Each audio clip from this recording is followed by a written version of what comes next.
This nibble originally aired on RSBANDB Update, episode 895, Chaos Curated.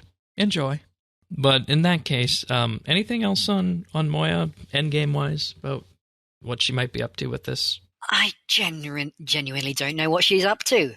It's and not really in a good way, honestly. Like, she's just saying she wants to be something, but with no real indication of what that something is. Like, is she still in allegiance with Bilrak? Because she seems to be doing all right with that, with maybe a few moments of tension. But if she's planning to go off alone in the middle of all this, then unless she has a very good plan, then good luck with that.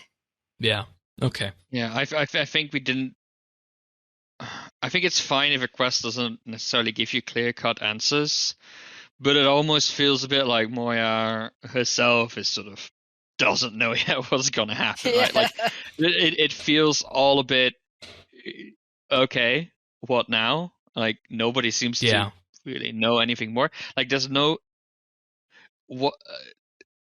I feel that a really good trick in storytelling is sort of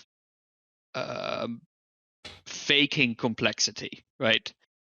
Pretending as if there are more complicated things and reasons happening behind the screens. And that also was lacking, I feel. Like, there was some stuff about the factions. I thought you didn't like that kind of storytelling. How do you mean? Never mind, we'll talk about it later. Okay, sure. But, I mean, I don't necessarily care about the story. It's not necessarily the storytelling, but it's the world building, right? Yeah.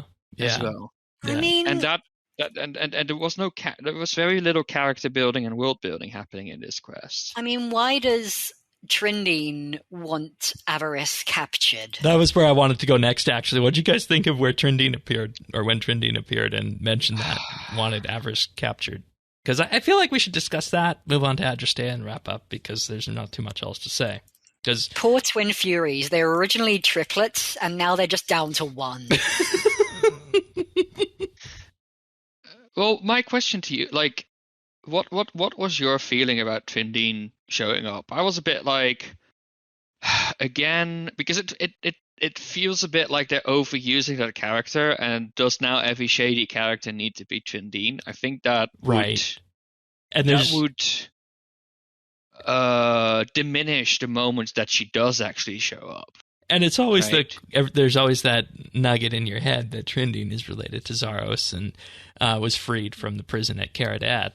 That maybe we might be going back on that Zarosian track, because there's still a lot of players out there who want to see the story take that angle. So and I feel if they I mean, they could have used Sir Owen, so to speak, or another character that's already sort of Saradominist related. But we need to have the Zarosian involvement. Who else is a vehicle for that? Why? Okay, that you skipped a step there. Why do we need the Zarosian involvement? To show that exactly what you were saying, that there's more going on in the background, that it's not just the Saradominist kingdoms and this Zamarakian civil war, that there's more at play and it's more complicated. But that sort of gets revealed at the end of the quest. I think it would almost have been more impactful if it was more openly someone from a different faction. Because, like, then you sort of sandwich that implication that more is going on at the beginning and the end of the quest, instead of just at the end being like, ha! Also the Zarosians are involved. I mean, for anyone who... think as much. For anyone who knew it was Trindine all along, which a lot of lorehounds would have, it does become very clear that Trindine's involved. And so the question of why is Trindine involved is very present throughout.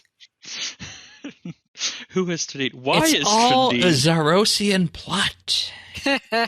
Just as it has been since the very beginning when we first ventured into the dig site. Yeah, perhaps. I don't know. But that would be my that was sort of my another gripe I had with the quest. I'm like, it's an introductory quest, And I would have been fine if they had left that Zarosian or external influence a bit more implicit. Yeah, I mean, maybe save it till the second or third quest, eh? Yeah, and maybe that. I mean, that's a rant I could hold about all of TV and series right now. That's where I was going, Sirion. You mentioned that about the multiple layers of storytelling and whatnot, and I remember week by week in Discovery Season 4, you were complaining about that. Yeah, what I really dislike is when storytelling doesn't trust the consumer of that story to think for themselves. Yeah. Where it's like, I need to tell you word by word what's happening here, right? I think it's much more interesting, especially in the early phases of a storyline, is to leave things a little bit open to the imagination. And sure, if a lorehound can find it out, that's great, but maybe a new player gets surprised all of a sudden in Quest 3 that been trimmed in all along. I mean, I think the problem here is maybe part of it, the way the order, specifically, in which the story is being told. You are either starting this knowing some of the story beforehand or knowing essentially nothing. And so the quest has to serve both perspectives. And maybe it'll be relatively fine later on in this storyline when they've got the weight of itself behind it. But if this is both a start and a continuation, then that's a bit difficult because you're having to continue things and introduce them to two separate audiences. You can find full episodes of RSBANDB Update right here on this YouTube channel. If you found this video useful or just enjoyed it, like and subscribe or leave a comment.